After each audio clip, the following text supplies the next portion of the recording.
कोकणचा राजा आला आणि आंब्याचा सीझन चालू झाला, पण अजूनपर्यंत अशी झणझणीत आंब्याची चटणी करून खाली नाही का? मग शेवटपर्यंत बघा ही कोकणच्या राजाची स्पेशल आंब्याची चटणीची रेसिपी. चटणी करण्यासाठी इथे लागणार आहे खोबरं, कोथिंबीर, आंबा, शेंगदाणे आणि मिरच्या घेतलेल्या आहेत. हे सर्व आता बारीक कट करून घेणार आहे. इथे आंब्याची सालं काढून घेतलेली आहे.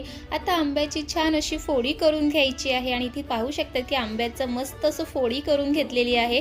त्यानंतर इथे खोबरं आणि आंबा बारीक कट करून घेतलेले आहेत. त्यानंतर ते मिक्सरच्या भांड्यामध्ये आंबा, खोबरं, शेंगदाणे, मिरची, कोथिंबीर, मीठ, जिरं हे सर्व टाकून घ्यायचं आहे आणि मिक्सरला एकदा फिरवून घ्यायचं आहे. आणि इथे त्यानंतर चमच्याने एकदा ते व्यवस्थित मिक्स करून घ्यायचं आहे आणि त्यानंतर त्यामध्ये पाणी घालून परत एकदा बारीक असं वाटून घ्यायचं आहे. आणि इथे आंब्याची झणझणीत अशी चटणी बनून तयार झालेली आहे. आणि तुम्हाला कोकण स्पेशल आंब्याची चटणीची रेसिपी कशी वाटली हे नक्की कमेंट करून सांगा. आणि रेसिपी आवडली असेल तर लाईक करा, शेअर करा आणि चॅनलला सबस्क्राईब आणि फॉलो करायला विसरू नका.